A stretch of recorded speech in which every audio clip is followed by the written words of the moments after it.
number of children in foster care in our community continues to grow, there's always a need for more foster families. But how do you know if you're going to be a successful foster parent? We're here to answer that question and much more. I'm Matthew Holloway, as well as a foster parent herself, Jess Gowan. So to both of you, thanks so much for being here. Let's talk about if someone wants to be a foster parent.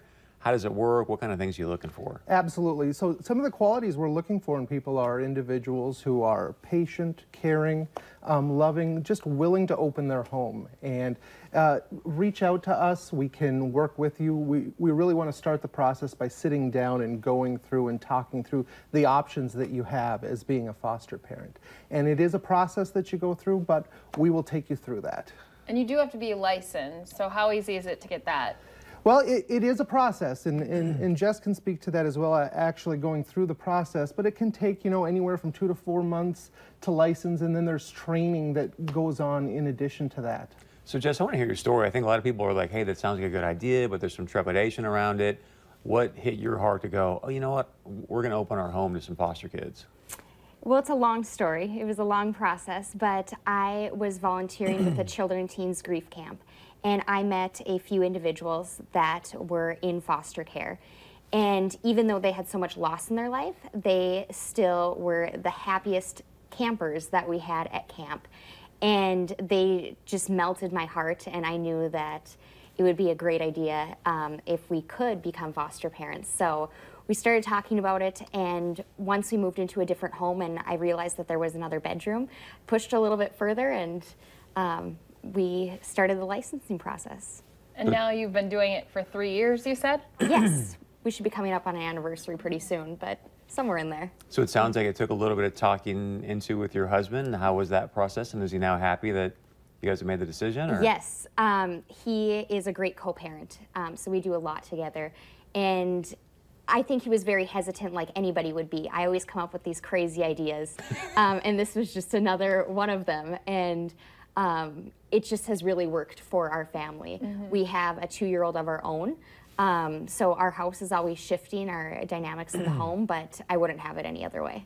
And there are probably some people out there that are kind of, you know, a little bit like her husband, a little bit interested but not quite sure, so they can still reach out to you. It's not a commitment when they're reaching out. Absolutely. You can reach out to us in several different ways, and we really want the opportunity to share our story, to sit down and find out what works for you at this time in your life, whether it is now, whether it is 6 months or a year from now. We have those options where we can sit down and share what it takes to be a foster parent, and then how will that work in your life.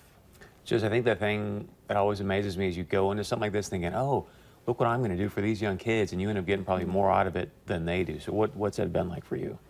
Well, I have a quick story to share. So I enjoy running marathons, and I was running one in Grand Forks, and I really, really wanted to give up. I think I was on mile 17, and it was just too much.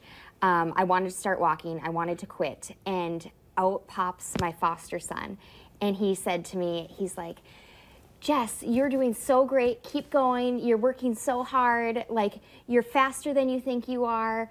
You're doing awesome. And he was just cheering me the whole entire time. And then he turned to everybody else that was cheering, and he's like, that's my foster mom. And he was just, he was cheering for me. And it just melted my heart, because homework is a tough thing in our house. Even something as simple as 3 spelling words can be difficult. And so all of the different phrases that I was using with him, like, you're doing great, you're doing awesome, like, keep up the great work, he then shifted that to me in a time when I really needed it. So that was a great moment, and I ended up finishing the race. It went really well, and I honestly don't think I could have done it without him being there at that mile marker cheering for me. What's his name? I prefer not to share. Yeah. Well, Yes. if you're watching. Yeah. Good job. Yeah, Way to that's cheer awesome. them on. Yeah. And that is what's challenging, though, is day to day things can change for foster parents, because some of them are doing short-term care, some of them are doing long-term care. So you really help the families pick what's right for them. Correct. We have a need for traditional treatment foster care that is where we have the placement. We also have the need for respite care, which can give families, you know, a break from respite care. If they need it a couple days, we can place the child in respite care for a couple days, and that's a lot more short-term. And there is so many different options that we can work with parents in order to become good foster parents. Yeah. How can people reach out to you? Well, the two easy ways is to check out our website at www.pathinc.org or call us on our toll-free number, 877-766-7284. Yeah. And don't wait, like you were saying. right. It's a process, and so Yes. it could help your family a lot too. Yes, absolutely. Thanks for what you guys are Thanks, doing. We guys. appreciate it. Thank you. All right, stay with us. We're going to wrap things up right after this.